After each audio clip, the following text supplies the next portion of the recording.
Hello everybody, I hope आप सब healthy होंगे। मैं हूं आपकी biology educator Shivani ma'am. Welcome back to magnet brains, जो आपको प्रोवाइड कराता है किंडरगार्टन टू क्लास 12th हर क्लास हर सब्जेक्ट की क्वालिटी एजुकेशन, वो भी बिल्कुल फ्री। जी हाँ, आपने सही सुना, मैग्नेट ब्रेन्स प्रोवाइड कराता है अनपेड सब्सक्रिप्शन, चाहे वो सीबीएसई बोर्ड हो, यूपी बोर्ड हो, बिहार बोर्ड हो या एमपी बोर्ड हो। मैग्नेट ब्रेन्स हर क्लास हर सब्जेक्ट के टॉपिक वाइज एक्सप्लेनेशंस प्रोवाइड कराता है और साथ में प्रोवाइड कराता है ढेर सारे प्रैक्टिस क्वेश्चंस। इतना ही नहीं, आप अवेल कर सकते हैं e notes and E book, जिसकी लिंक डिस्क्रिप्शन बॉक्स में दी है। तो चलते हैं आज की वीडियो की तरफ। आज की वीडियो हमारी class 12th biology unit number 9 that is biotechnology, और इस यूनिट का हम पहला चैप्टर कवर कर रहे हैं जो कि है बायोटेक्नोलॉजी प्रिंसिपल्स एंड प्रोसेसेस। और आपकी एनसीईआरटी में चैप्टर नंबर 9 है और आज मैं करने वाली हूं इसके एनसीईआरटी सॉल्यूशंस। क्या करने वाले हैं? NCERT solution question number 7 to 12।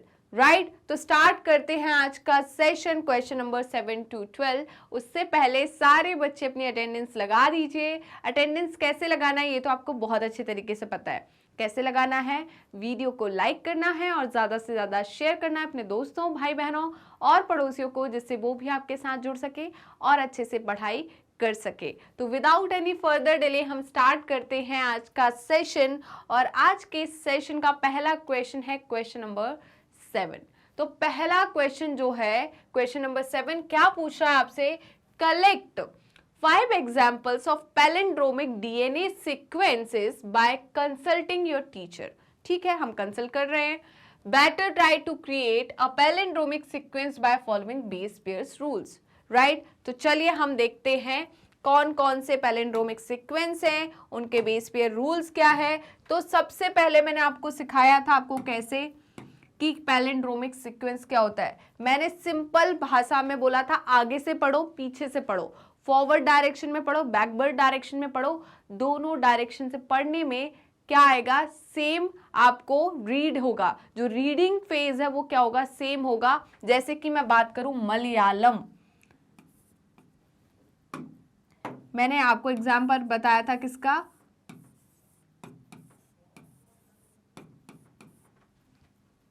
Malayalam. Right, तो देखिए इधर से मैं रीड करूंगी, अगर मेरा रीडिंग डायरेक्शन रीडिंग फेज ये है तो देखिए क्या आ रहा है? MALAYALAM, है ना मलयालम। अगर मैं इधर से रीड करूं इस डायरेक्शन तो MALAYALAM मलयालम। तो मेरा फॉरवर्ड डायरेक्शन में रीड करना या बैकवर्ड डायरेक्शन के रीड करने में जो मेरा सीक्वेंस आ रहा है वर्ड का वो सेम आ रहा है ना? इसी को बोलते हैं पैलिंड्रोमिक सीक्वेंस। अब मैं आपको एक पैलिंड्रोमिक सीक्वेंस बताती हूँ और उसके क्या रूल्स है वो भी बनाती हूँ। ठीक है, तो जब एक रेस्ट्रिक्शन एंजाइम पैलिंड्रोमिक सीक्वेंस को रीड करता है तो वो किस पैलिंड्रोमिक सीक्वेंस को रीड करता है? 6 बेस पेयर के पैलिंड्रोमिक सीक्वेंस को रीड करता है। जैसे कि मैं एक पैलिंड्रोमिक सीक्वेंस बनाती हूं, GAAT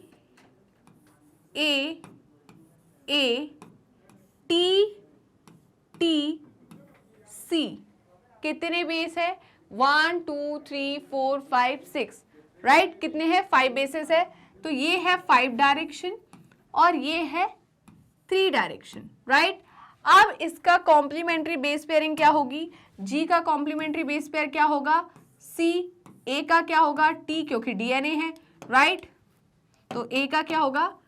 T, A का क्या होगा? T, T का क्या होगा? A, T का क्या होगा? A और C का क्या होगा? G। राइट, अगर ये 5 डायरेक्शन है, ये 5 डैश एंड है तो ये 3 डैश होगा और ये क्या होगा? 5 डैश। राइट, अब इसको रीड करिए। मैम ये तो पूरा अलग है। देखिए कैसे अलग है, मैं बताती हूँ अभी। अब हमें रीडिंग फेज एक ही रखना है, चाहे आप 5 डायरेक्शन टू 3 डायरेक्शन रीड करो या 3 डायरेक्शन टू 5 डायरेक्शन रीड करो या फॉरवर्ड या बैकवर्ड रीड करो, बट यहां पर जो आपका रीडिंग फेज है वो सेम होना चाहिए। जैसे कि मैंने बोला मैं रीड करूंगी कौन सी डायरेक्शन से? 5 डायरेक्शन से 3 डायरेक्शन की तरफ। ओके, तो हम करते हैं। ये है मेरा 5 डायरेक्शन और ये है 3 डायरेक्शन, राइट। इस स्टैंड का ये 5 डायरेक्शन और वो 3 डायरेक्शन। तो मैंने रीड किया, मुझे क्या मिला, G, फिर A T T C, ठीक है। तो इस स्टैंड को मैंने 5 डायरेक्शन टू 3 डायरेक्शन रीड किया। बेटा मुझे इस स्टैंड को भी 5 डायरेक्शन टू 3 डायरेक्शन ही रीड करना पड़ेगा, मैं इसको 3 डायरेक्शन टू 5 डायरेक्शन रीड नहीं कर सकती। दोनों स्टैंड को एक ही डायरेक्शन में रीड करना है। तो यहां पर इसका 5 डायरेक्शन ये है, कहां से, 5 डायरेक्शन से 3 डायरेक्शन की तरफ रीड करूंगी। तो मुझे क्या मिल रहा है, G, यहां पर भी मुझे G मिला था, फिर A मिला, यहां पर भी A, फिर A मिला, यहां पर भी A, फिर ये T, फिर T और फिर C। दोनों को पढ़ने में सेम बेसिस आ रहे हैं, तो मतलब ये क्या है, पैलिंड्रोमिक सीक्वेंस है। फिर मैंने बोला मुझे ये वाली रीडिंग फेज नहीं लेना, मुझे लेना 3 डायरेक्शन टू 5 डायरेक्शन। तो ठीक है, 3 डायरेक्शन टू 5 डायरेक्शन ले लें, बट दोनों स्टैंड के लिए फिर हम 3 डायरेक्शन टू 5 डायरेक्शन लेंगे। तो देखिए यहां पर क्या आ रहा है, पहले C T T A G, इसका 3 डायरेक्शन कहाँ है, ये है। तो मैं यहां से रीड करूंगी C T T, यहां पर भी C T T आ रहा था, फिर A आ रहा था, यहां पर भी A आया, फिर G आया, तो यहां पर भी G आया, दोनों में सेम हुआ। फिर आप ये बोलो नहीं मुझे ना 5 डायरेक्शन टू 3 डायरेक्शन रीड करना, ना 3 डायरेक्शन टू 5 डायरेक्शन, मुझे फॉरवर्ड बैकवर्ड करना है। कर लेते हैं, इसका फॉरवर्ड ये है तो क्या होगा, GAA TTC, इसका बैकवर्ड ये है GAA TTC, राइट। दोनों में सेम आ रहा है, तो हमें रीडिंग फेज एक ही रखना है दोनों स्ट्रैंड के लिए, चाहे वो 5 डायरेक्शन टू 3 डायरेक्शन हो या 3 डायरेक्शन टू 5 डायरेक्शन हो। और अगर फेज सेम है तो इसे हम क्या बोलेंगे, पैलिंड्रोमिक सीक्वेंस। ये हमारा क्या है, पैलिंड्रोमिक सीक्वेंस। जल्दी से बेटा इसका स्क्रीनशॉट ले लीजिए। इसको कट करने वाली मॉलिक्यूलर सीजर कौन सा, इस पैलिंड्रोमिक सीक्वेंस को कौन सा मॉलिक्यूलर सीजर कट करता है, EcoR1। क्या है, EcoR1, राइट बेटा। चलिए तो जल्दी से स्क्रीनशॉट लीजिए। क्या आपने स्क्रीनशॉट ले लिया, आगे बढ़े। देखिए क्या बोल रहे हैं ये, a sequence of DNA। Palindromic sequence क्या होता है, डीएनए का ही सीक्वेंस है ना। ये क्या है, डीएनए का सीक्वेंस है that reads the same whether read from 5 direction to 3 direction. आप चाहे उसे 5 डायरेक्शन से 3 डायरेक्शन रीड करो या 3 डायरेक्शन से 5 डायरेक्शन रीड करो, is a palindromic sequence. These are the site for the action of, अभी मैंने बोला था यहां पर कौन काम करता है, रेस्ट्रिक्शन एंजाइम। मैंने अभी लिखा था GAA TTC, फिर CT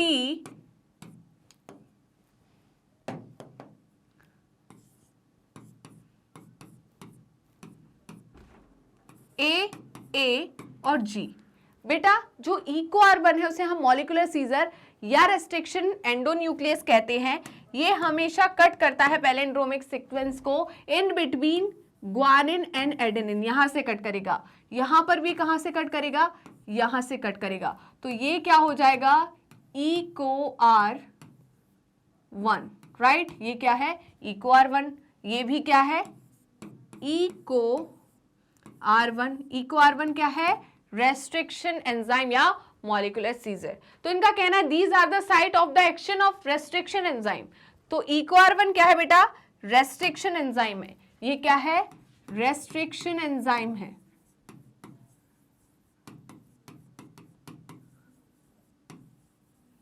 और क्या कहते हैं इसे और हम क्या कहते हैं, मॉलिक्यूलर सीजर,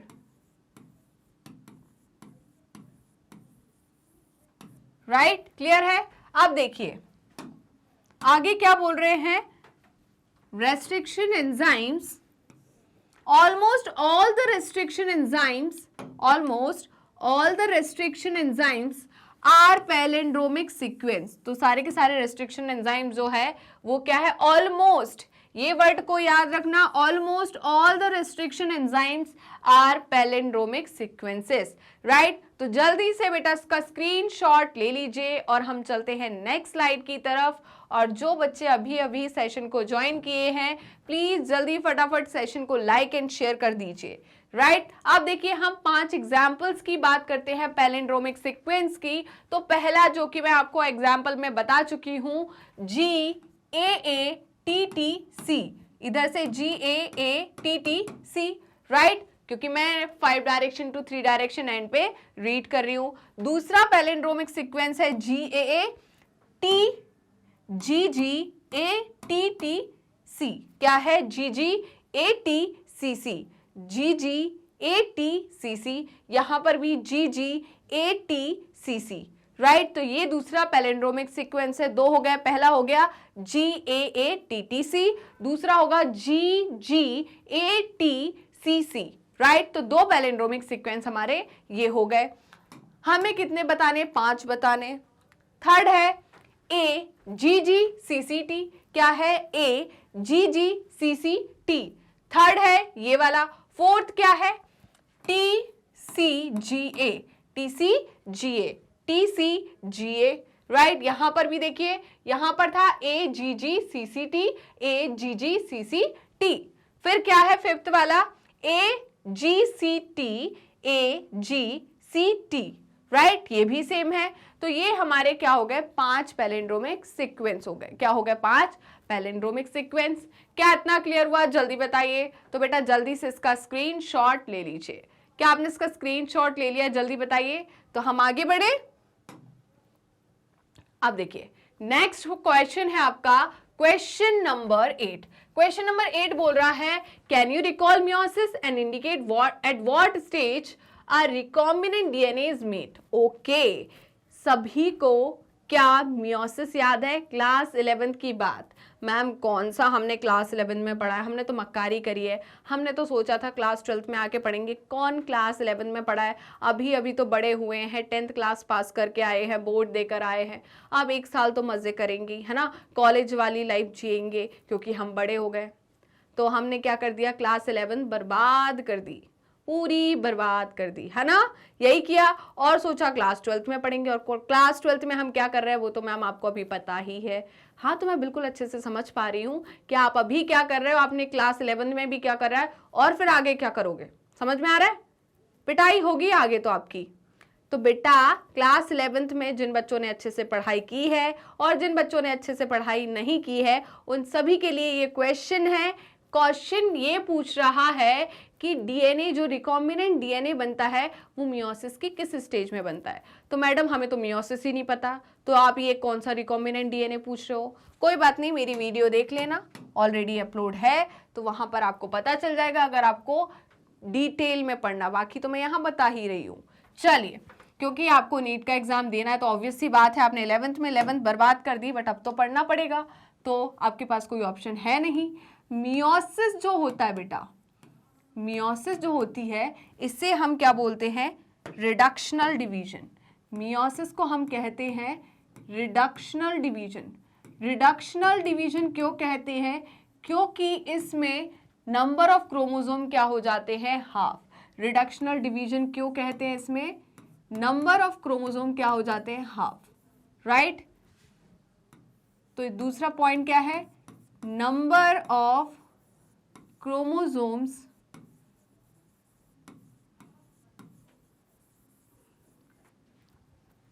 बिकम हाफ। जैसे कि मैं आपको बताऊं ह्यूमन का, तो ह्यूमन में कितने क्रोमोसोम्स होते हैं? 46। 46 से कितने हो जाते हैं ये बेटा? 23। यहां पर मियोसिस होके 46 क्रोमोसोम के कितने हो जाते हैं? 23। तो इसी को हम कहते हैं मियोसिस। इसी को हम क्या कहते हैं? मियोसिस। कि बेटा 23 क्रोमोसोम हो रहे हैं कितने से? 46 से। कितने हो रहे हैं? 23। तो यहां पर एक मैं अगर बात करूं डिप्लॉयड ऑर्गेनिज्म की, तो डिप्लॉयड ऑर्गेनिज्म में मियोसिस कब होता है? तो डिप्लॉयड ऑर्गेनिज्म में मियोसिस कब होता है? जब उसके गैमीट का फॉर्मेशन होता है। In diploid organism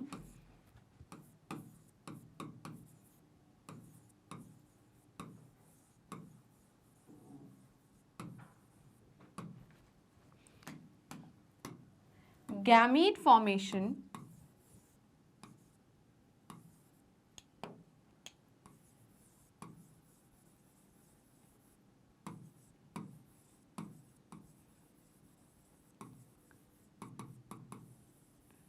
takes place through meiosis.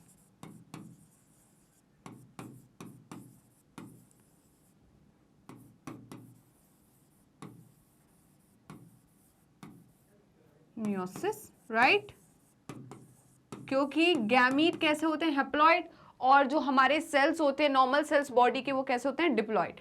तो जर्म सेल में मियोसिस होता है और क्या बनते हैं, गैमीट बनते हैं। और हम पढ़ रहे हैं मियोसिस, तो मियोसिस में बेटा दो फेजेस होते हैं। मियोसिस में कितने फेजेस होते हैं, दो फेजेस होते हैं, मियोसिस वन,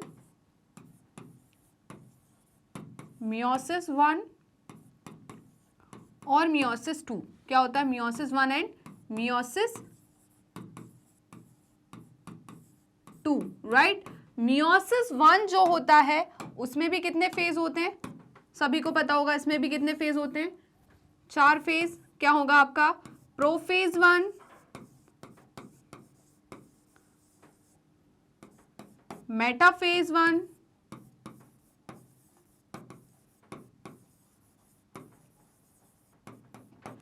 एनाफेज वन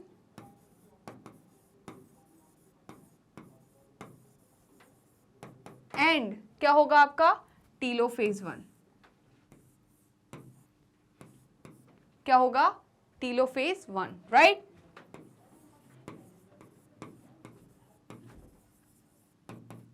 ये फेजेस होते हैं। वहीं पर मियोसिस टू की बात करूं तो मियोसिस टू में भी क्या होगा, prophase two, metaphase two, anaphase two and telophase two, right बेटा, यही होगा। क्लियर है।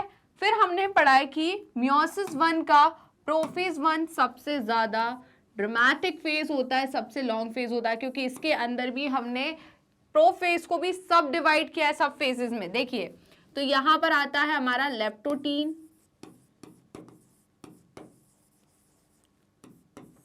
Zygotene, पेकाइटीन,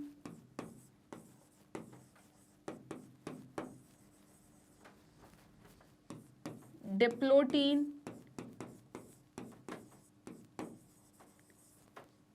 and last one is diakinesis, right. तो इन्होंने कहा है रिकॉम्बिनेंट डीएनए किस फेज में बनता है, तो मियोसिस के पेकाइटीन फेज में, राइट। यहां पर मियोसिस के पेकाइटीन फेज में क्या होता है बेटा, मियोसिस का जो पेकाइटीन फेज होता है यहां पर होता है रिकॉम्बिनेशन, यहां पर होता है रिकॉम्बिनेंट नोड्यूल बनता है और क्या होता है, रिकॉम्बिनेशन, क्रॉसिंग ओवर होती है, राइट। यहां पर बनता है रिकॉम्बिनेंट नोड्यूल फॉर्म होता है और उस पॉइंट पर क्या होता है, क्रॉसिंग ओवर, क्या होती है, क्रॉसिंग ओवर। तो यहां पर जो क्रॉसिंग ओवर होती है उस क्रॉसिंग ओवर की वजह से क्या बनता है, रिकॉम्बिनेंट डीएनए। क्या बनता है, इस क्रॉसिंग ओवर की वजह से बनता है यहां पर रिकॉम्बिनेंट डीएनए, राइट। ओके, तो आपका क्या आंसर होगा, पेकाइटीन में। कहां पर, पेकाइटीन में। तो जल्दी से बेटा इसका स्क्रीनशॉट ले लीजिए। क्या आपने इसका स्क्रीनशॉट ले लिया, जल्दी बताइए, क्या आपने इसका स्क्रीनशॉट ले लिया। हम आगे बढ़े तो क्लियर है। अब देखिए क्या बोल रहे हैं, अब प्रोसेस इन्वॉल्विंग, किसकी बात कर रहे हैं, मियोसिस की। प्रोसेस इन्वॉल्विंग रिडक्शन, क्या इन्वॉल्व करता है, रिडक्शन इन द क्वांटिटी, किसमें बेटा, क्वांटिटी में। किसकी क्वांटिटी में, जेनेटिक मटेरियल मतलब क्रोमोसोम की quantity, right, is termed as meiosis. इसे हम क्या कहते हैं, मियोसिस कहते हैं। Which is a type of cell division, meiosis क्या है बेटा, सेल डिवीजन का एक टाइप है। मियोसिस माइटोसिस हम पढ़ते हैं, तो मियोसिस क्या है, एक सेल डिवीजन का टाइप है। इट अकर्स इन 2 फेजेस, कितने फेजेस में होती है, 2 फेजेस में, मियोसिस 1 एंड मियोसिस 2 में, राइट। किसमें, मियोसिस 1 एंड मियोसिस 2, राइट। तो मियोसिस 1 एंड मियोसिस 2 की मैं बात करूं इन द पेकाइटीन इवेंट, किसमें बात कर रहे हैं, पेकाइटीन इवेंट की मैं बात कर रही हूं।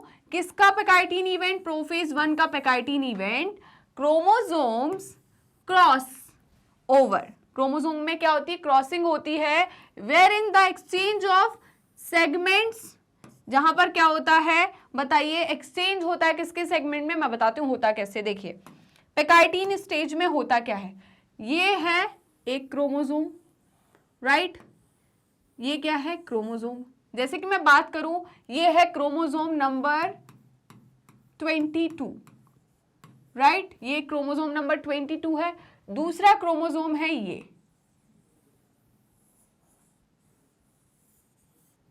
ये भी है क्रोमोसोम नंबर 22। मैंने इसको भी क्रोमोसोम नंबर 22 क्यों नाम दिया? क्योंकि बेटा ये एक ही लोकेशन पर प्रेजेंट है। इनकी जो लोकेशन है वो क्या है? सेम है, राइट, इनकी लोकेशन क्या है? सेम है, इसलिए मैंने इन दोनों को क्या बोला है? Chromosome number 22। ये दोनों आपस में क्या है? होमोलोगस है। ये क्या है? होमोलोगस क्रोमोसोम्स है। क्या है ये?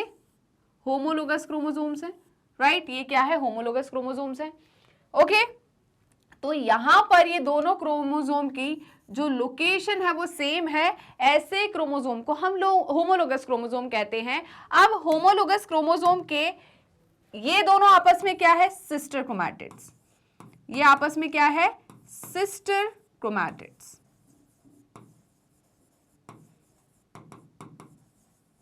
ये आपस में क्या है? Non sister chromatids.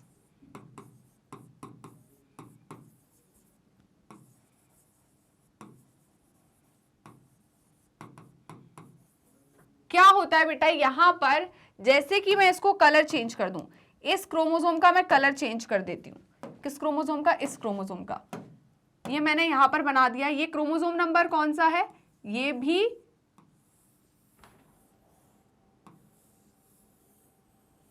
राइट, ये भी क्या है? क्रोमोसोम नंबर 22 है। कलर चेंज कर दिया सिर्फ बताने के लिए। अब होगा क्या? ये दोनों क्रोमोसोम्स पास आए कब? जाइगोटीन में, राइट, और यहां पर बना बेटा क्या? Recombination nodule. कैसे बनता है रिकॉम्बिनेशन नोड्यूल? मैं बताती हूं, राइट, यहां इस प्रकार से बनता है रिकॉम्बिनेशन नोड्यूल, राइट, यहां पर ये बन गया रिकॉम्बिनेशन नोड्यूल। और क्या होता है? यहां पर होता है क्रॉसिंग ओवर। क्या होता है? Crossing over. जैसे कि मैं बात करूं, यहां पर ये जो क्रोमोसोम था, राइट, येलो वाला क्रोमोसोम था, और दूसरा कौन सा था? Pink chromosome. दूसरा कौन सा था? Pink chromosome. तो होगा कहां? जिस पॉइंट से ये जुड़े थे वहां पर क्या हुआ बेटा? इस वाले क्रोमोसोम में, जैसे कि इस पॉइंट से ये जुड़े थे, तो यहां पर इस क्रोमोसोम का ये वाला पार्ट आ गया, राइट, चेंज हो गया यहां पर। और यहां पर जुड़े थे जैसे, तो ये वाला पार्ट चेंज हो गया इसका, राइट, ये पार्ट चेंज हो गया। यहां पर ये वाला पार्ट चेंज हो गया क्योंकि यहां से ये जुड़े हुए थे, राइट। तो इस पॉइंट को हम बोलते हैं रिकॉम्बिनेशन हो गया। एक नया कॉम्बिनेशन बन गया ना, इसका कुछ पार्ट इसमें चला गया, इसका कुछ पार्ट इसमें चला गया। तो ये जो क्रोमोसोम बने ये कैसे होंगे बताइए? रिकॉम्बिनेंट। ये क्या हो जाएंगे? Recombinant, right. चलिए, तो यही बोल रहे हैं बिटवीन नॉन सिस्टर। ये रिकॉम्बिनेशन किसके बीच में हो रहा है? नॉन सिस्टर के बीच में हो रहा है। किसके बीच में हो रहा है? नॉन सिस्टर क्रोमैटिड्स के बीच में, राइट। तो इन्होंने कहा है कि यहां पर जो रिकॉम्बिनेशन हुआ ये किसके बीच में हुआ? Non sister chromatids of homologous chromosome. दोनों आपस में क्या है? ये दोनों क्रोमोसोम्स क्या होते हैं? जल्दी बताइए, मैंने अभी बताया। ये आपस में क्या है? होमोलोगस क्रोमोसोम है, क्योंकि सेम लोकाई पर मतलब पोजीशन पर प्रेजेंट है, राइट। दोनों का नंबर क्या है? क्रोमोसोम नंबर 22 ही है ना। तो ये कैसे हो जाएंगे? Homologous chromosomes. This leads to the formation of recombinant DNA in the process of meiosis. इसकी वजह से क्या होता है? रिकॉम्बिनेंट डीएनए का फॉर्मेशन होता है। इसीलिए सेक्सुअल रिप्रोडक्शन में वेरिएशन आते हैं। क्यों आते हैं? क्योंकि क्या होता है बेटा, जो मियोसिस होता है, मियोसिस में क्या होता है? ये समझ लो मेरा मैटरनल क्रोमोसोम है, ये मेरा पैटर्नल क्रोमोसोम है, ये मम्मी से आया हुआ क्रोमोसोम है, ये पापा से आया हुआ क्रोमोसोम है। तो मम्मी और पापा से आए वाले क्रोमोसोम में मियोसिस के दौरान मेरे में जब गैमीट बन रहे थे तो यहां पर इन दोनों के बीच में क्रॉसिंग ओवर हो गया, मम्मी और पापा के क्रोमोसोम के बीच में। तो अब हुआ क्या? अब कुछ वाले पापा के जो कैरेक्टर्स है मम्मी के क्रोमोसोम में चले गए, और मम्मी के कुछ कैरेक्टर्स जो थे पापा वाले क्रोमोसोम में चले गए। अब जब मेरे गैमीट में इन दोनों में से कोई एक ही क्रोमोसोम जाएगा, क्रोमोसोम नंबर 22 में से कोई एक ही क्रोमोसोम जाएगा। जो क्रोमोसोम जाएगा वो क्या लेकर जाएगा, वेरिएशन लेकर जाएगा। क्या लेकर जाएगा, वेरिएशन। इसीलिए सेक्सुअल रिप्रोडक्शन में क्या आते हैं बेटा, वेरिएशंस आते हैं। क्या आते हैं, वेरिएशन। तो जल्दी से इसका स्क्रीनशॉट लीजिए। क्या आपने स्क्रीनशॉट ले लिया, आगे बढ़े। अब देखिए क्या बोल रहा है, can you think and answer how the reporter enzyme can be use to monitor transformation of host cell by foreign DNA in addition to selectable marker. तो हम चलते हैं प्लाज्मिड की तरफ। हमने प्लाज्मिड की बात करी। प्लाज्मिड क्या होता है, extra chromosomal DNA of bacteria, right. तो यहां पर इस बैक्टीरिया में क्या प्रेजेंट होते हैं, सिलेक्टेबल मार्कर। सिलेक्टेबल मार्कर क्या होता है, tetracycline resistant gene, ampicillin resistant gene, हम या बोले क्या बोलेंगे, एंटीबायोटिक रेजिस्टेंट जीन सिंपल बोल सकते हैं, या लेगजी जीन। ये क्या होते हैं, सिलेक्टेबल मार्कर्स, राइट। इन्हीं को हम बोलते हैं रिपोर्टर जीन, क्योंकि ये रिपोर्ट करते हैं कि ट्रांसफॉर्मेशन हुआ है या नहीं हुआ, राइट। तो एंटीबायोटिक रेजिस्टेंट जीन या लेगजी जीन को हम रिपोर्टर जीन कहते हैं, राइट। तो अब क्या होगा, अगर मैंने क्या करा है, उस प्लाज्मिड में जीन ऑफ इंटरेस्ट को फिट किया है, तो यही रिपोर्टर जीन मुझे बताएगा कि होस्ट सेल में ये प्लाज्मिड ट्रांसफर हुआ है या नहीं हुआ, क्योंकि मुझे प्लाज्मिड में पता है कौन सा रिपोर्टर जीन है। अब उस रिपोर्टर जीन के बेसिस पर मैं बता दूंगी कि ट्रांसफॉर्मेशन हुआ है या नहीं हुआ, राइट। चलिए तो बढ़े आगे। अब देखिए क्या होता है, टू मॉनिटर द ट्रांसफॉर्मेशन, इन्होंने कहा है ट्रांसफॉर्मेशन को मॉनिटर करने के लिए कहां मॉनिटर करना है भाई, होस्ट सेल में मॉनिटर करना है। क्योंकि ट्रांसफॉर्मेशन का मतलब क्या होता है, सिंपली ट्रांसफॉर्मेशन का मतलब क्या होता है, जैसे कि इकोलाई है, इकोलाई के पास नेचुरली कोई प्लाज्मिड प्रेजेंट नहीं होता, राइट। यहां पर उसके पास जो एंटीबायोटिक रेजिस्टेंट जीन जो है, एंटीबायोटिक रेजिस्टेंट जीन की बात कर रही हूँ, सॉरी मैं किसकी बात कर रही हूँ, एंटीबायोटिक रेजिस्टेंट जीन। तो प्लाज्मिड जो है उसमें एंटीबायोटिक रेजिस्टेंट जीन नहीं है, कहां पर, इकोलाई में। अब इकोलाई में एंटीबायोटिक रेजिस्टेंट जीन नहीं है, मतलब वो एंटीबायोटिक में ग्रो नहीं कर सकता। कौन से एंटीबायोटिक में, जो भी एंटीबायोटिक है। अब होगा क्या, तो मुझे क्या करना है, उस जो इकोलाई है मैंने उसे होस्ट सेल मान लिया, और मैंने PVR 322 एक प्लाज्मिड लिया जो कि मैंने आर्टिफिशियली बनाया था लेबोरेटरी में, और वहां पर उसमें मैंने फिट कर दिया, क्या उसमें फिट है ऑलरेडी, क्या फिट है बताइए, उसमें फिट है टेट्रासाइक्लिन रेजिस्टेंट जीन और एम्फिसिलिन रेजिस्टेंट जीन। इसको मैंने ट्रांसफॉर्म कर दिया, ट्रांसफर, ट्रांसफॉर्म का मतलब है ट्रांसफर, ट्रांसफर कर दिया इकोलाई के सेल में। तो इस प्रोसेस को हम कहते हैं ट्रांसफॉर्मेशन। आप पहचानेंगे कैसे, क्योंकि इकोलाई पहले टेट्रासाइक्लिन एंटीबायोटिक मीडियम में ग्रो नहीं कर सकता था क्योंकि उसके पास रेजिस्टेंट जीन नहीं था, एम्फिसिलिन मीडियम में ग्रो नहीं कर सकता था क्योंकि उसके पास रेजिस्टेंट जीन नहीं था। बट अब जब उसके अंदर प्लाज्मिड आ गया जिसमें ये दोनों के दोनों जीन है, तो वो इन दोनों मीडियम में ग्रो कर जाएगा। इसका मतलब ये है कि ये बता रहा है कि ट्रांसफॉर्मेशन हुआ है या नहीं हुआ, प्लाज्मिड आया है या नहीं आया, ये कौन बता रहा है हमारा, बताइए, टेट्रासाइक्लिन या एम्फिसिलिन रेजिस्टेंट जीन। क्लियर है या नहीं, जल्दी बताइए।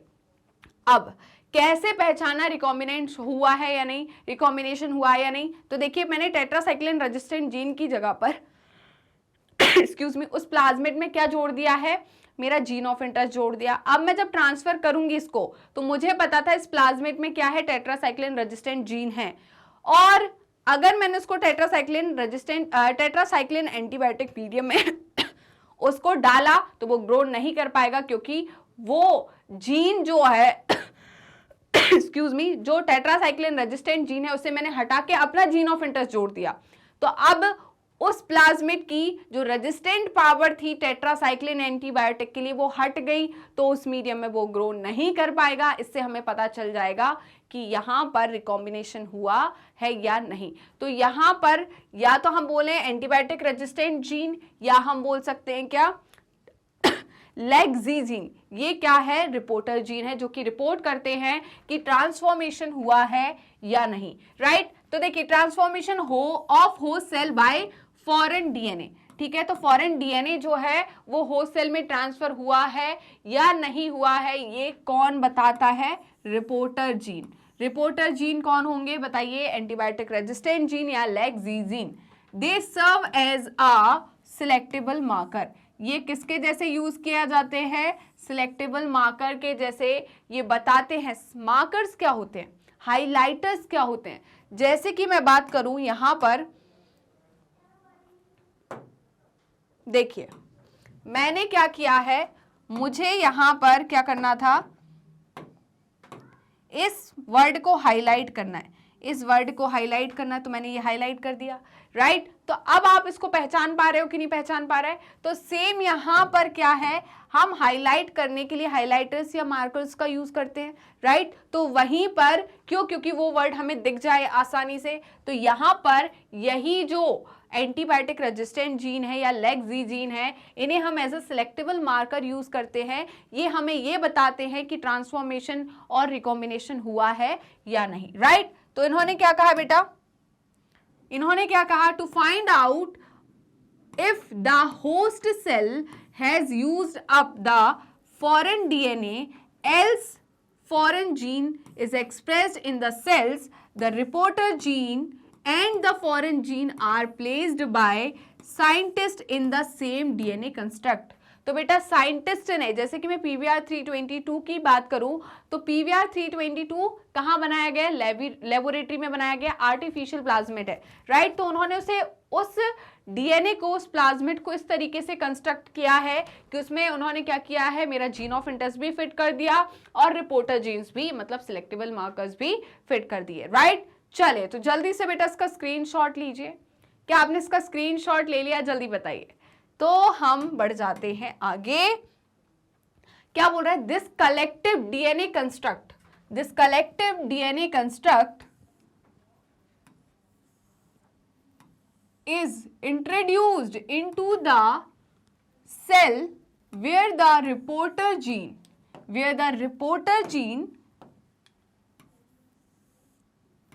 is used as a selectable marker. तो रिपोर्टर जीन को हम कैसे यूज करते हैं, सिलेक्टेबल मार्कर के जैसे यूज करते हैं, to discover the successful uptake of foreign gene और the gene of interest in jellyfish. किसकी बात कर रहे हैं हम, जेलीफिश की बात कर रहे हैं। द लेग-जी जीन, आ गया lacZ gene. LacZ gene is an example of reporter gene. LacZ gene किसका एग्जाम्पल है, रिपोर्टर जीन का। मैंने बताया था रिपोर्टर जीन क्या हो गया, लेग-जी जीन या antibiotic resistant gene that encodes. LacZ gene जो है ये एनकोड करता है किसको, ग्रीन फ्लोरेसेंट को, किसको, ग्रीन कलर को, राइट, ग्रीन फ्लोरेसेंट प्रोटीन को, राइट। तो यहां पर इससे हम पता चल कर सकते हैं कि ट्रांसफॉर्मेशन हुआ है या नहीं हुआ। तो जल्दी से बेटा इसका स्क्रीनशॉट ले लीजिए, राइट। तो हम रिपोर्टर जीन के जैसे किसको यूज कर सकते हैं, लेग-जी जीन को, क्योंकि ये क्या करता है, ग्रीन फ्लोरेसेंट प्रोटीन को एनकोड करता है। ओके, चलिए बेटा इतना क्लियर हुआ। नेक्स्ट है question number 10 and question number 10 है describe briefly the following. Origin of replication क्या होता है, ओरिजिन ऑफ रेप्लिकेशन क्या है बेटा, चाहे वो प्लाज्मिड हो चाहे वो डीएनए हो, राइट। हमारा डीएनए हो या बैक्टीरिया का प्लाज्मिड हो, जैसे कि मैं ये बात कर रही हूँ, राइट, ये बैक्टीरिया का प्लाज्मिड है। तो है क्या, बैक्टीरिया का प्लाज्मिड क्या है, डीएनए ही है, एक्स्ट्रा क्रोमोसोमल डीएनए है। तो इस प्लाज्मिड में एक पार्ट होता है जिसे हम कहते हैं ओरिजिन ऑफ रेप्लिकेशन। इससे क्या कहते हैं, ओरिजिन ऑफ रेप्लिकेशन, राइट बेटा, क्या कहते हैं, ओरिजिन ऑफ रेप्लिकेशन।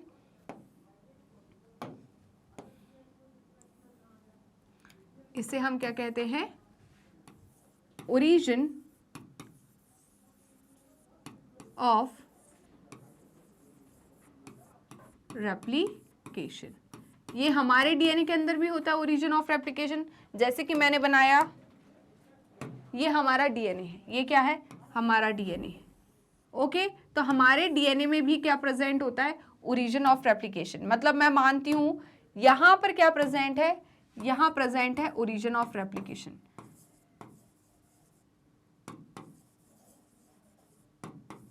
तो ओरिजिन ऑफ रेप्लिकेशन वो पॉइंट होता है जहां से रेप्लिकेशन स्टार्ट होता है। क्या होता है, रेप्लिकेशन स्टार्ट होता है। तो ओरिजिन ऑफ रेप्लिकेशन वो पॉइंट है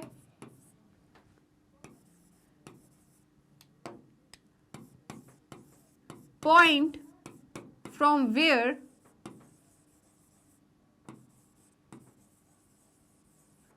replication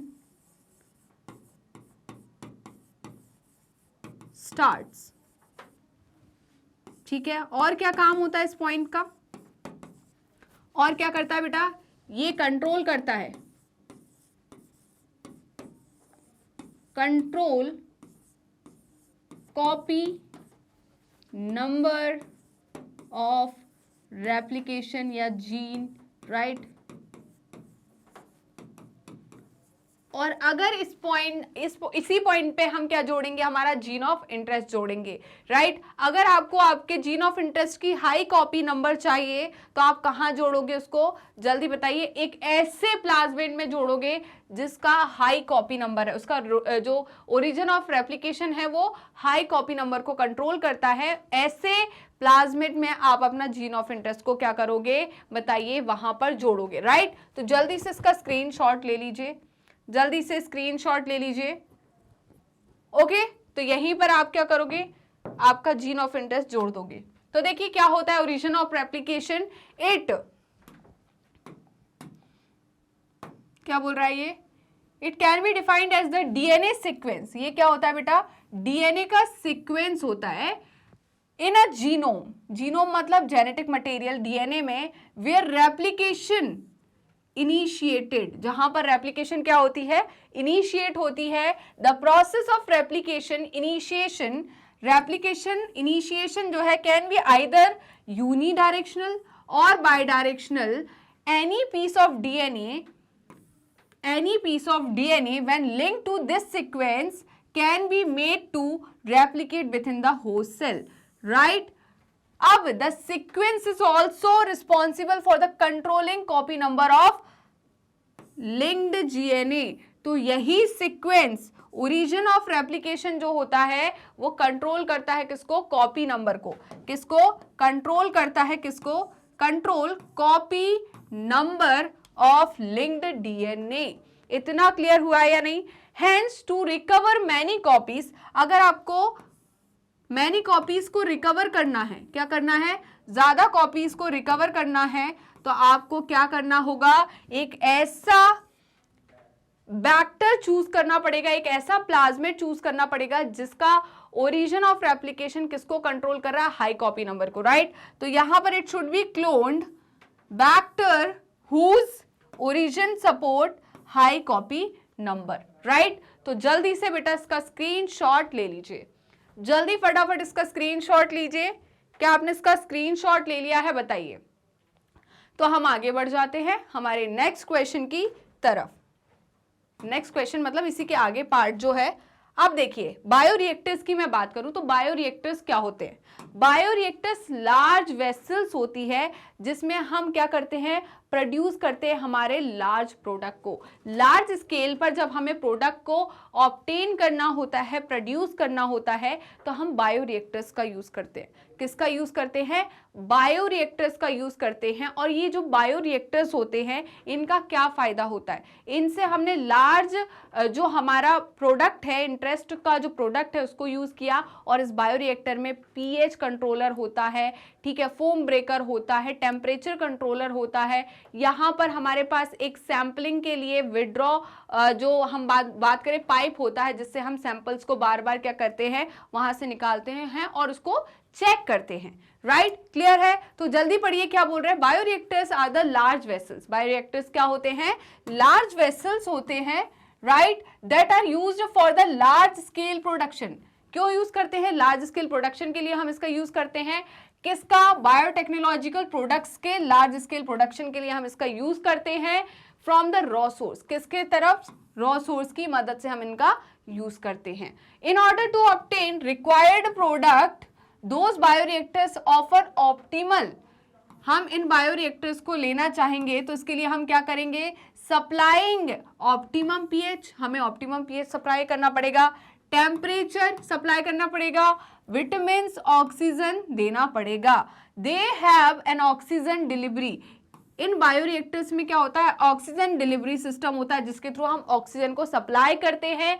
फोम कंट्रोलर सिस्टम होता है जो कि क्या करता है, जो फोम वहां पर बनता है उसको ब्रेक करता है, राइट, जो फोम है उसको ब्रेक करता रहता है, ब्लेड्स लगी होती है उसमें। फिर temperature and pH controller system होते हैं इसमें, जो कि टेम्परेचर, उस सिस्टम के टेम्परेचर और पीएच को कंट्रोल करता है। Also they consist a sampling port, और इनमें क्या होता है, सैम्पलिंग पोर्ट प्रेजेंट होता है, जहां से हम क्या करते हैं, स्मॉल क्वांटिटी में क्या करते हैं, प्रोडक्ट को निकालते हैं फॉर द सैम्पलिंग, राइट। किसके लिए, सैम्पलिंग के लिए प्रोडक्ट को हम यहां से क्या करते हैं, निकालते हैं, राइट। तो जल्दी से बेटा इसका स्क्रीनशॉट ले लीजिए। क्या आपने इसका स्क्रीनशॉट ले लिया, जल्दी बताइए। ओके, आगे बढ़े, जल्दी बताइए, आगे बढ़े। ओके, तो यहां तक आपका क्लियर हो गया। अब नेक्स्ट क्या है, डाउन स्ट्रीमिंग प्रोसेसिंग। तो डाउन स्ट्रीमिंग प्रोसेसिंग क्या होता है, जैसे कि मैंने अभी क्या बनाया, अपना प्रोडक्ट फॉर्म किया, जो बायो टेक्नोलॉजिकल प्रोडक्ट मैंने जो फॉर्म किया किसमें, बायो रिएक्टर्स में। अब उस बायो रिएक्टर में जो मैंने बायो टेक्नोलॉजिकल प्रोडक्ट फॉर्म किया, उसको मुझे सेपरेट करना, अपना जीन ऑफ इंटरेस्ट जो है उसे सेपरेट करना है, उसे प्यूरिफाई करना है। तो किस प्रोसेस के थ्रू मैं इसे सेपरेट और प्यूरिफाई करूंगी, डाउन स्ट्रीमिंग प्रोसेसिंग के थ्रू, राइट। तो डाउन स्ट्रीमिंग प्रोसेसिंग के थ्रू मैं इस प्रोडक्ट को क्या करूंगी, या मेरे जीन ऑफ इंटरेस्ट को सेपरेट एंड प्यूरिफाई करूंगी। तो देखिए यहां पर क्या बोल रहे हैं, इट इज अ मेथड, ये क्या है, मेथड है separating purifying foreign gene product, right. किसको, फॉरेन जीन प्रोडक्ट को सेपरेट एंड प्यूरिफाई करने के लिए डाउन स्ट्रीमिंग प्रोसेसिंग का मैं यूज करती है। Once the biosynthetic stage is completed, then the product is exposed to different procedures. जैसे ही क्या होता है बेटा, यहां पर बायोसिंथेटिक स्टेज कंप्लीट होती है, वैसे ही उस प्रोडक्ट को हम एक्सपोज करते हैं किसके लिए, डिफरेंट प्रोसीजर। किसके different procedure, to separate and purify, ठीक है, to separate and purify product. Once the process is completed, the product is formulated. Product को हम क्या करते हैं, जो ये प्रोसेस है ये कंप्लीट होती है जैसे ही, उसके बाद क्या करते हैं, प्रोडक्ट को formulated and made to undergo several clinical trials. अब सिंपल सी बात है, जैसे कि मैंने क्या किया, एक कॉस्मेटिक क्रीम बनाई, राइट। मैंने एक कॉस्मेटिक क्रीम बनाई, और मैंने ये कॉस्मेटिक क्रीम में यूज किए थे ऐसे इंग्रेडिएंट्स को, जैसे कि कोरियन क्रीम्स आजकल काफ़ी ज़्यादा, जो कोरियन कॉस्मेटिक्स है आजकल काफ़ी ज़्यादा फेमस चल रहा है, राइट। तो भाई जो कोरिया में जो प्रोडक्ट यूज़ होते हैं, मैंने चाहा कि इंडियन स्किन के हिसाब से मैं वैसे ही इंग्रेडिएंट्स का यूज़ करके एक कॉस्मेटिक क्रीम बनाती हूँ, जो कि काफ़ी ज़्यादा स्किन को ब्राइट करेगी, फेस पे ग्लो लेकर आएगी। तो मैंने क्या किया, एक प्रोडक्ट बनाया। अब वो प्रोडक्ट में डायरेक्ट मार्केट में सेल नहीं कर सकती, राइट। मैं मार्केट में डायरेक्ट उस प्रोडक्ट को सेल नहीं कर सकती, क्योंकि भाई हो सकता है कि स्किन जो इंडियन स्किन है उस पर वो असर नहीं कर रहा हो, या फिर मैं बात करूं कि उसके कुछ साइड इफेक्ट्स हो, वो इरिटेशन रैसेस कर रही है स्किन पर। तो मैं क्या करूंगी, ऐसा उसमें कुछ केमिकल है जिसकी वजह से कोई इरिटेशन या रैसेस आ रहे हैं, राइट। तो मैं क्या करूंगी, पहले उसको मार्केट में सेल करने से पहले मैं उसका क्लिनिकल ट्रायल करूंगी, मैं यूज करूंगी, एनिमल्स पे उसका यूज करूंगी, राइट। जो कि बिल्कुल गलत है, बट हाँ ऐसा किया जाता है, राइट। ऐसा किया जाता है। जो जैसे मैं बात करूं गिनी पिग्स, राइट, या मैं माइस की बात करूं, तो उन पर क्लिनिकल ट्रायल किया जाता है बायोटेक्नोलॉजी में। जैसे कोई भी प्रोडक्ट लेबोरेटरी में फॉर्म हुआ तो उसमें उसको मार्केट में सेल करने से पहले इन एनिमल्स पे ट्राई किया जाता, और एक बार नहीं बार बार, कि अगर इनके ऊपर कोई असर हुआ। और ये कैसे होते हैं, ट्रांसजेनिक एनिमल्स होते हैं, राइट। इनको बनाया गया है, इन एनिमल को मतलब बायोटेक्नोलॉजी की मदद से क्या बनाया गया, इन एनिमल्स को बनाया गया है स्पेशल टाइप से, इनको सेंसिटिव तरीके से बनाया गया है।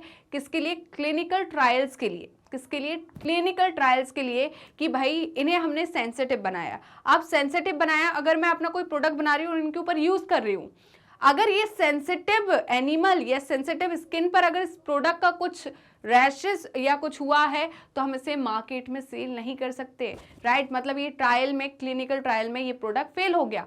बट अगर मैंने इस प्रोडक्ट को अप्लाई किया और इस सेंसिटिव स्किन वाले माइस पर कुछ नहीं हुआ है, मतलब मेरा जो प्रोडक्ट है वो क्या हो गया, पास हो गया। अब ये स्किन पर अप्लाई करने के लिए क्या है, रेडी है, राइट, क्लियर है। तो ऐसे बहुत ज़्यादा क्लिनिकल ट्रायल्स होते हैं, सेवरल क्लिनिकल ट्रायल्स होते हैं, उसके बाद ही किसी जो प्रोडक्ट है उसको जो हम बात करें मार्केट में सेल करते हैं। फिर भी आपने देखा होगा कि कई लोगों पर किसी क्रीम का एक इफेक्ट शो हो जाता है, रैशेस आ जाते हैं, क्योंकि हर एक की स्किन जो है वो अलग है, सेंसिटिविटी अलग है। आप एक उस पर ट्राई करके नहीं सोच सकते हो कि इतने जो लोग हैं उनकी बॉडी उस क्रीम के लिए, उस केमिकल के लिए किस तरीके से रिएक्ट करेगी, राइट। कुछ लोगों को जो हर्बल क्रीम्स होती है, आयुर्वेदिक क्रीम्स होती है, वो भी रिएक्ट करती है, राइट। तो यहाँ पर वो डिपेंड करता है skin to skin, individual to individual. तभी उस पर लिखा रहता है कि भाई आप कुछ प्रोडक्ट यूज कर रहे हैं तो उसका पहले पैच ट्राई कर लो, राइट। एक पैच ट्राई कर लो, आपकी स्किन पर कहीं कहीं बर्निंग सेंसेशन हो रहा है, रैशेस हो रहे हैं, तो प्लीज उसे अप्लाई मत कीजिए, क्योंकि शायद आपकी स्किन उसको एक्सेप्ट नहीं कर रही है। ओके, चलिए, तो यहाँ पर क्या होता है, क्वालिटी चेक करने के लिए हम क्या करते हैं, क्लिनिकल ट्राई करते हैं, राइट। तो जल्दी से इसका स्क्रीनशॉट ले लीजिए। क्या आपने इसका स्क्रीनशॉट ले लिया है, जल्दी बताइए। तो हम आगे बढ़ते हैं नेक्स्ट क्वेश्चन, क्वेश्चन नंबर 11 की तरफ। तो क्वेश्चन नंबर 11 क्या है बेटा, एक्सप्लेन ब्रीफली, किसके बारे में, पीसीआर के बारे में। तो पीसीआर क्या होता है बेटा, पीसीआर का मतलब है पॉलीमरेज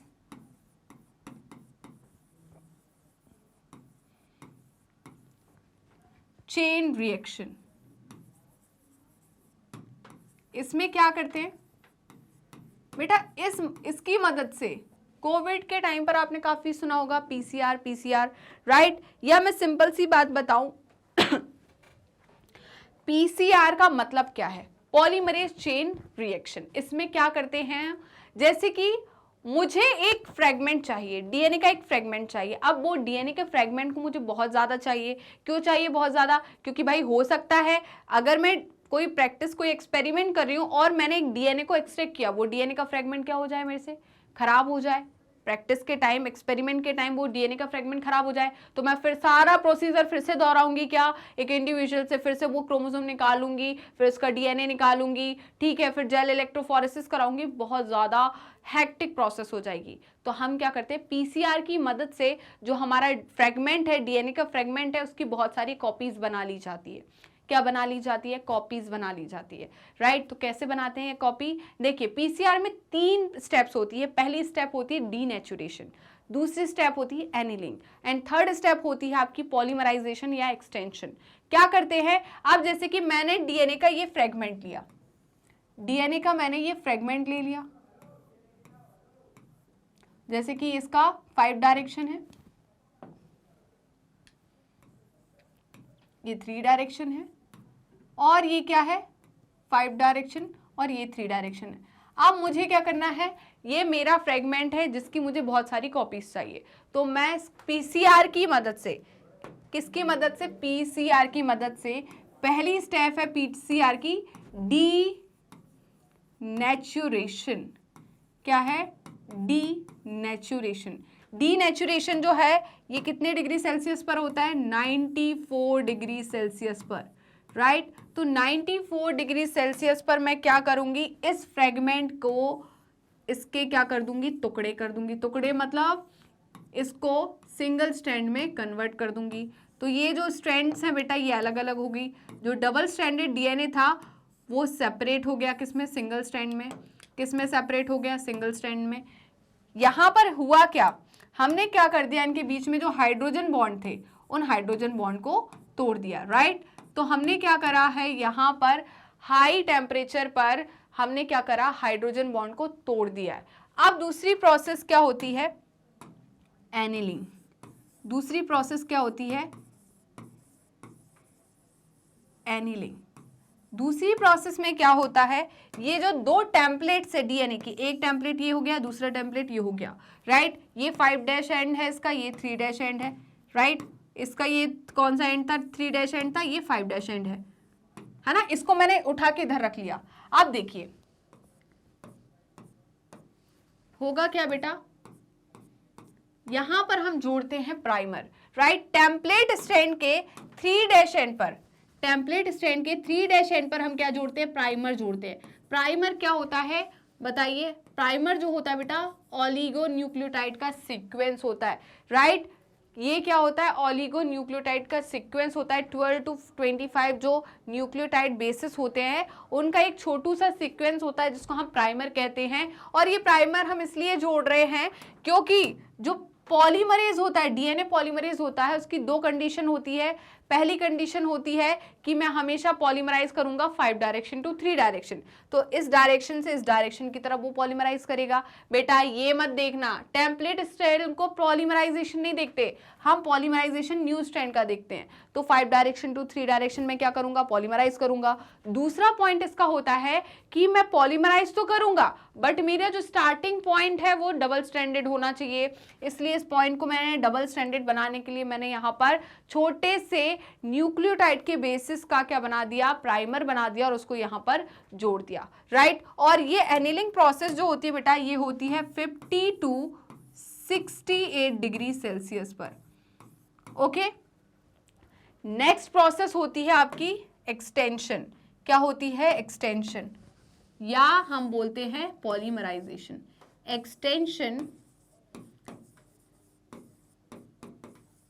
या हम क्या कहेंगे, पॉलीमराइजेशन। इसमें क्या होता है बेटा, इस स्टेप में हम क्या करते हैं, ये जैसे डीएनए की 2 स्ट्रैंड थी, राइट, ये 5' एंड, ये 3' एंड, ये 3' एंड, ये 5' एंड। यहां पर हमारा क्या जुड़ा हुआ था बताइए, यहां पर हमारा प्राइमर जुड़ा हुआ था, ये जुड़ गया प्राइमर। अब क्या होगा, यहां पर पॉलीमरेज एंजाइम होता है। क्या होता है, पॉलीमरेज एंजाइम। ऐसा पॉलीमरेज एंजाइम लेते हैं जो कि हीट स्टेबल होता है ना, जिसको एक्सट्रैक्ट किया जाता है आर्की बैक्टीरिया से, ठीक है, थर्मस एक्विटिकस से, टैक पॉलीमरेज। तो टैक पॉलीमरेज जो होता है वो क्या कराता है, यहाँ पर पॉलीमराइजेशन कराता है और ये प्रोसेस जो है ये 72 डिग्री सेल्सियस पर होती है। तो यहाँ पर टैक पॉलीमरेज जिसे हमने एक्सट्रैक्ट किया था थर्मस एक्विटिकस से, राइट, या फ्लू पॉलीमरेज भी होता है जिसको हम कहाँ से करते हैं, जल्दी बताइए, क्या है, टैक पॉलीमरेज। ये टैक पॉलीमरेज एंजाइम जो है ये क्या है, हाई टेम्परेचर पर भी क्या कर पाता है, पॉलीमराइज कर पाता है। ये हीट स्टेबल होता है। क्या होता है बेटा, हीट स्टेबल। ये क्या होता है, हीट स्टेबल। तो ये हाई टेम्परेचर पे भी क्या करेगा, पॉलीमराइजेशन कर पाएगा, राइट। तो जल्दी से इसका स्क्रीनशॉट ले लीजिए। अब मेरे को एक डीएनए के फ्रेगमेंट से कितने मिल गए, 2 डीएनए मिल गए, 2 फ्रेगमेंट्स मिल गए। तो ये हम बार बार पीसीआर कराते जाएंगे और हमें ज्यादा क्या मिलते जाएंगे बताइए, यहाँ पर डीएनए के फ्रेगमेंट्स मिलते जाएंगे, राइट। तो ये तो हो गया हमारा पीसीआर। जल्दी से इसका स्क्रीनशॉट लीजिए, फिर हम रेस्ट्रिक्शन एंजाइम और डीएनए की तरफ चलते हैं। चलिए, तो एक बार समझ लीजिए क्या बोल रहा है पीसीआर के बारे में। ये क्या है बेटा पीसीआर, ये क्या है, मॉलिक्यूलर बायोलॉजी में पीसीआर जो है या पॉलीमरेज चेन रिएक्शन जो है ये एक टेक्निक है to amplify a gene or fragment of DNA in order to get multiple copies. अगर हमें किसी जीन या डीएनए की फ्रेगमेंट की मल्टीपल कॉपीज लेती है तो हम क्या करेंगे, पीसीआर की मदद से उसकी मल्टीपल कॉपी बनाएंगे। It is widely used in the gene manipulation process. तो जीन मैनिपुलेशन प्रोसेस में हम काफी ज्यादा यूज करते हैं किसका, पीसीआर का। The phenomena involve the vitro synthesis. क्या है विट्रोसिंथेसिस, मतलब है ये यहाँ पर हम टेस्ट ट्यूब में ये सिंथेसिस होती है of sequence with the help of template strand, primer, thermostable DNA polymerase enzyme produced by the bacterium known as Thermus aquaticus. The enzyme uses building block deoxyribonucleotide DNTPs in order to extend the primers, right? तो ये सारी DNTPs हमने कहाँ पढ़ लिया था, molecular genetics में पढ़ चुके थे। तो जल्दी से बेटा इसका स्क्रीनशॉट ले लीजिए। क्या आपने इसका स्क्रीनशॉट ले लिया, जल्दी बताइए, हम आगे बढ़े। आप देखिए, following are the 3 step of PCR. PCR की 3 स्टेप है। इनिशियल स्टेप जो है वो क्या है, डबल स्ट्रैंडेड डीएनए जो होता है उसको हीट करते हैं हाई टेम्परेचर पे, क्योंकि हमें ये 2 स्ट्रैंड है डीएनए की, इनको क्या करना है, सिंगल स्ट्रैंड में कन्वर्ट करना है। ओके, इस प्रोसेस को हम डीनेचुरेशन कहते हैं। इस प्रोसेस को हम क्या बोलते हैं? डीनेचुरेशन। तो जल्दी से इसका स्क्रीनशॉट ले लीजिए, मैं ऑलरेडी पढ़ा चुकी हूं। नेक्स्ट प्रोसेस जो है बेटा वो क्या है?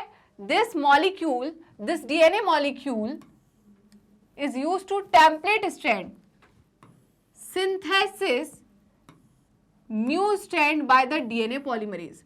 तो भाई हमें टेम्पलेट स्ट्रैंड से एक और स्ट्रैंड बनानी है, राइट? रेप्लिकेशन करना है डीएनए का, पॉलीमराइजेशन करना है with the help of enzyme DNA polymerase. The process termed as annealing, इस प्रोसेस को हम क्या कहते हैं?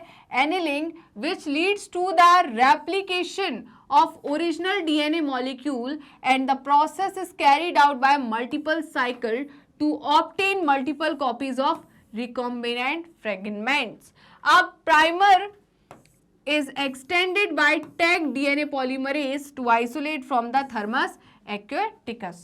तो ये सारी की सारी हमारी 3 स्टेप्स हो गई, किसकी? बताइए, पीसीआर की।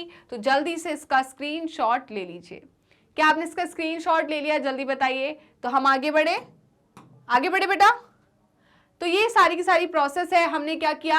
ये हमारा डीएनए का फ्रेगमेंट है, डबल स्ट्रैंडेड हीट किया तो हमने 2 फ्रेगमेंट को अलग किया, फिर इसमें एनिलिंग की तो हमने 3' एंड जो है, किसका 3' एंड है? बताइए, टेम्पलेट स्ट्रैंड के 3' एंड पे हमने प्राइमर को जोड़ दिया और डीएनए पॉलीमरेज जो है, टैग पॉलीमरेज जिसे कहते हैं, जिसको हमने ऑब्टेन किया है Archie bacteria that is Thermus aquaticus, और वो क्या करता है? पॉलीमराइजेशन करता है और हमें यहाँ पर 2 स्ट्रैंड मिल जाती है डीएनए की, राइट? क्लियर है? तो यहाँ पर हम बोल रहे हैं कि अगर मुझे मेरे डीएनए के अगर 1 बिलियन फ्रेगमेंट्स चाहिए तो मुझे कितनी पीसीआर साइकिल करनी पड़ेगी? तो 30 पीसीआर साइकिल जब मैं करूंगी तो मुझे डीएनए जो है, डीएनए के फ्रेगमेंट जो है वो 30 बिलियन टाइम्स मिलेंगे, राइट? 30 बिलियन टाइम्स एम्प्लीफाई होंगे।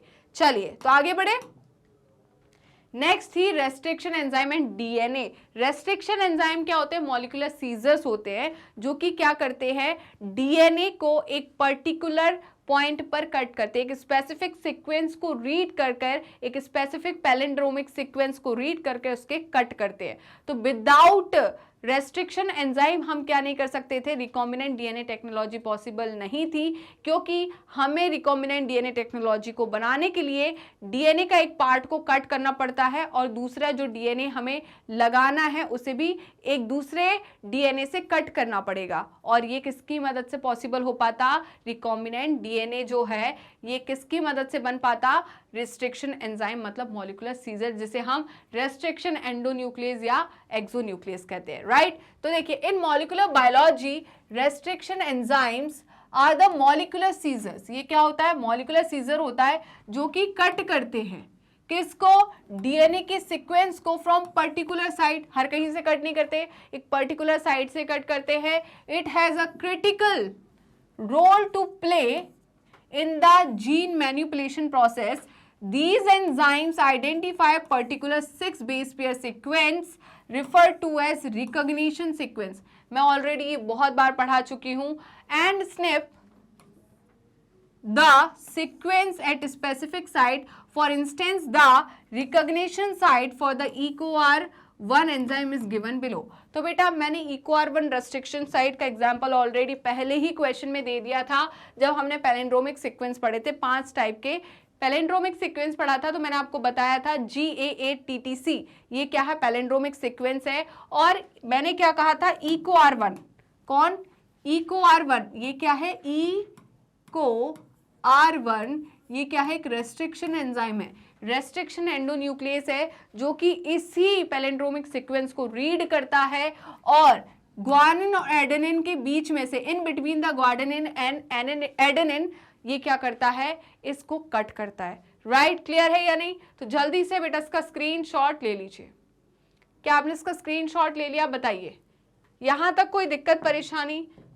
यहां तक कोई दिक्कत परेशानी? आप देखिए, restriction enzyme are grouped into 2 types.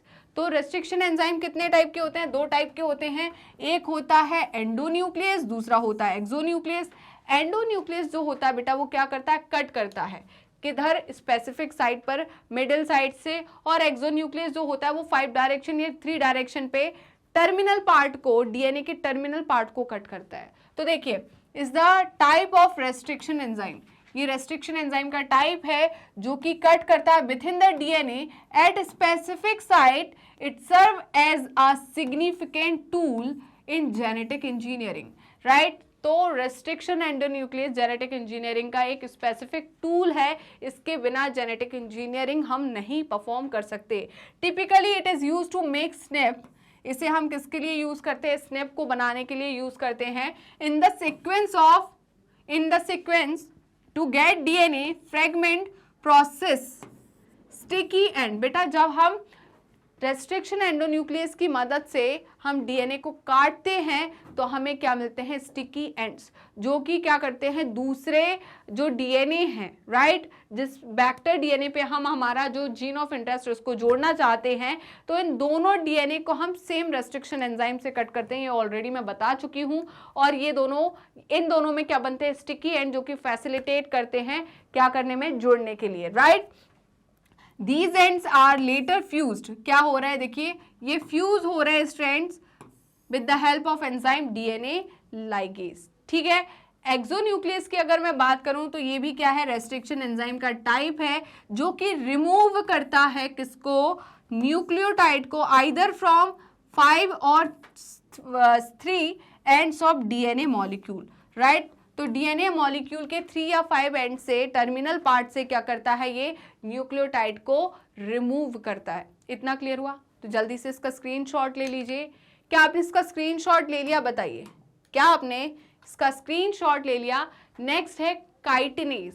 अब बात आती है, मैंने आपको पढ़ाया था डीएनए का आइसोलेशन करना, राइट, चाहे वो बैक्टीरिया से हो, फंगस से हो, प्लांट सेल से हो या एनिमल सेल से हो। तो हमने क्या किया था कि हमें डीएनए चाहिए, बट सेल के अंदर सिर्फ डीएनए नहीं है, उसमें प्रोटीन भी है, उसकी सेल वॉल है, सेल मेम्ब्रेन है, राइट। तो बहुत सारा प्रोटीन है उसके अंदर, लिपिड है एक्सक्यूज मी, बट मुझे सिर्फ डीएनए चाहिए।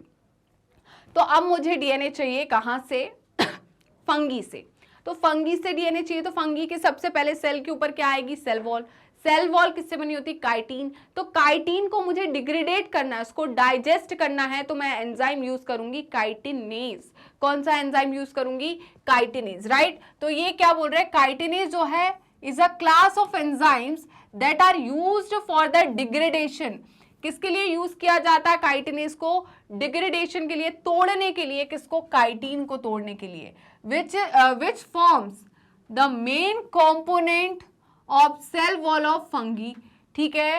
तो मेन कंपोनेंट कौन है फंगी के सेल वॉल का, काइटिन। काइटिन से ही तो बना होता है, राइट। Hence to isolate the DNA, और हम ये क्यों कर रहे हैं, डीएनए को आइसोलेट करने के लिए, ठीक है, जो कि कहाँ है, within the cell membrane. Cell membrane के अंदर न्यूक्लियस में प्रेजेंट है, और ठीक है, cell membrane of the fungus. The chitinase enzymes is used to break, chitinase enzyme का यूज हम क्यों कर रहे हैं, to break the cell and release the genetic material. इतना क्लियर हुआ या नहीं, जल्दी बताइए। तो इसका स्क्रीनशॉट ले लीजिए बेटा, फटाफट इसका स्क्रीनशॉट लीजिए। क्या आपने इसका स्क्रीनशॉट ले लिया? तो अब नेक्स्ट क्वेश्चन है हमारा question number 12। Discuss with your teacher and find out the how to distinguish between plasmid DNA and chromosomal DNA, RNA and DNA, exonuclease and endonuclease। तो exonuclease endonuclease हम बहुत बार पढ़ चुके हैं, RNA DNA हम बहुत बार पढ़ चुके हैं, plasmid DNA and chromosomal DNA हम बहुत बार पढ़ चुके हैं, बट फिर भी एक बार तो बनता है, राइट, एक बार तो बनता है। चलिए, तो पहले आता है plasmid DNA and chromosomal DNA. Plasmid DNA क्या होता है, एक्स्ट्रा क्रोमोसोमल डीएनए होता है, राइट। किसका, बैक्टीरिया का एक्स्ट्रा क्रोमोसोमल डीएनए को हम क्या कहते हैं, प्लाज्मिड डीएनए कहते हैं। ये कहाँ मिलता है, बैक्टीरिया में। ये जो डीएनए है, प्लाज्मिड डीएनए जो है, इसके पास कैपेसिटी होती है, ये कैपेबल है किसके लिए, रेप्लिकेशन के लिए। ये रेप्लिकेशन कर सकता है, इसको डिपेंड रहने की जरूरत नहीं है क्रोमोसोमल डीएनए पर, इंडिपेंडेंटली ये क्या कर सकता है, रेप्लिकेट कर सकता है। इसीलिए मैंने आपको जब प्लाज्मेट लिखवाया था तो मैंने वहां पर लिखवाया था ऑटो रेप्लिकेटिंग या सेल्फ रेप्लिकेटिंग। ये इंडिपेंडेंटली रेप्लिकेट कर सकता है, इसको रेप्लिकेट करने के लिए क्रोमोसोमल डीएनए पे निर्भर नहीं रहना पड़ता, राइट। वहीं पर क्रोमोसोमल डीएनए की बात करें तो क्रोमोसोमल डीएनए क्या होता है, हमारा जीनोम होता है। जैसे बैक्टीरिया का जो जेनेटिक मटेरियल है, ठीक है, वो क्या है, क्रोमोसोमल डीएनए, ठीक है। तो जो क्रोमोसोम बनाता है, जो डीएनए क्रोमोसोम बनाता है, उसे हम क्रोमोसोमल डीएनए कह रहे हैं, राइट। तो it forms the complete DNA of an entity found inside the chromosome. तो क्रोमोसोम के अंदर जो डीएनए होता है उसे हम क्या बोलते हैं, क्रोमोसोमल डीएनए। क्या कहते हैं, क्रोमोसोमल डीएनए। तो जल्दी से बेटा इसका स्क्रीनशॉट ले लीजिए और हम आगे बढ़ जाते हैं। चलिए, तो आगे अब हम डिस्कस करेंगे किसके बारे में, आरएनए के बारे में और डीएनए के बारे में। जैसे कि आरएनए जो है वो क्या होता है, single stranded, DNA double stranded होता है। आरएनए अकेला खुद से रेप्लिकेट नहीं कर सकता, डीएनए रेप्लिकेट कर सकता है। आरएनए में अगर मैं पिरिमिडिन बेस पेयर की बात करूं तो यूरेसिल एंड एडेनिन होता है। क्या होता है, यूरेसिल एंड एडेनिन, जल्दी बताइए। पिरिमिडिन डेरिवेटिव कौन होता है, साइटोसिन, यूरेसिल एंड थाइमीन। तो यहां पर पिरिमिडिन डेरिवेटिव कौन होगा, थाइमीन एंड यूरेसिल। ओके, यहां पर क्या होगा, जल्दी बताइए। यहां पर जो पिरिमिडिन डेरिवेटिव है वो कौन होगा, थाइमीन, और क्या होगा आपका, जल्दी बताइए। और दूसरा हमारा कौन सा होता है, साइटोसिन, राइट। बट यहां पर जो यूरेसिल है वो किसके साथ बेस पेयरिंग शो करेगा, वो बेस पेयरिंग शो करेगा एडेनिन के साथ, जो कि प्यूरिन डेरिवेटिव होता है। वहीं पर यहां पर थायमिन जो कि पिरिमिडिन डेरिवेटिव है, ये किसके साथ बेस पेयरिंग शो करेगा, प्यूरिन डेरिवेटिव एडेनिन के साथ। नेक्स्ट है, ये जो है ये किसका कंपोनेंट है, राइबोसोम का, और ये किसका कंपोनेंट है, डीएनए जो है किसका कंपोनेंट है, क्रोमोसोम का, राइट। तो आरएनए जो है बेटा ये कैसा होता है, सिंगल स्ट्रैंडेड होता है। ये कैसा होता है, डबल स्ट्रैंडेड होता है। ये कैसा होता है, ये रेप्लिकेट नहीं कर सकता। ये कैसा है, potential to replicate. Third point है, इसमें कौन सी शुगर होती है, राइबोस शुगर। यहां पर कौन सी होगी, डीऑक्सी राइबोस शुगर। कौन सी होगी, डीऑक्सी राइबोस शुगर। यहां पर पिरिमिडिन डेरिवेटिव क्या होगा, यूरेसिल, जो कि किसके साथ बेस पेयरिंग शो करेगा, एडेनिन के साथ। यहां पर पिरिमिडिन डेरिवेटिव क्या होता है, थाइमीन, जो कि किसके साथ बेस पेयरिंग शो करेगा, एडेनिन के साथ। ये किसका कंपोनेंट है, राइबोसोम का, और ये किसका कंपोनेंट है, क्रोमोसोम का, राइट बेटा। तो जल्दी से इसका स्क्रीनशॉट लीजिए और हम आगे बढ़ते हैं। क्या आपने इसका स्क्रीनशॉट ले लिया, बताइए, क्या आपने इसका स्क्रीनशॉट ले लिया है। तो हम चलते हैं आगे। नेक्स्ट क्वेश्चन, मतलब नेक्स्ट ऑप्शन जो है हमारा सी जो था ना इसी क्वेश्चन के, उसकी तरफ, जो कि है एक्सोन्यूक्लियस एंड एंडोन्यूक्लियस। हम ऑलरेडी पढ़ चुके हैं एक्सोन्यूक्लियस एंडोन्यूक्लियस। डिफरेंस क्या होता है, एक्सोन्यूक्लियस जो है या तो 5 डायरेक्शन या तो 3 डायरेक्शन, ये इसके टर्मिनल न्यूक्लियोटाइड्स को कट करता है और ब्लंट एंड प्रोड्यूस करता है।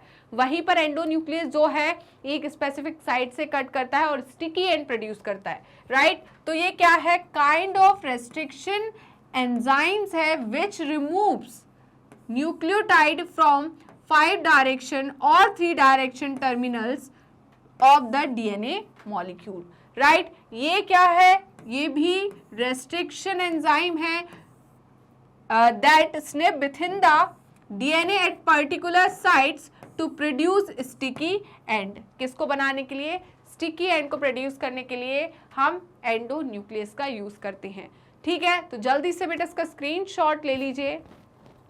क्या आपने इसका स्क्रीनशॉट ले लिया, जल्दी बताइए, क्या आपने इसका स्क्रीनशॉट ले लिया है। तो यहीं पर हम समाप्त करते हैं आज का सेशन। आई होप आज का सेशन आपको अच्छा लगा होगा।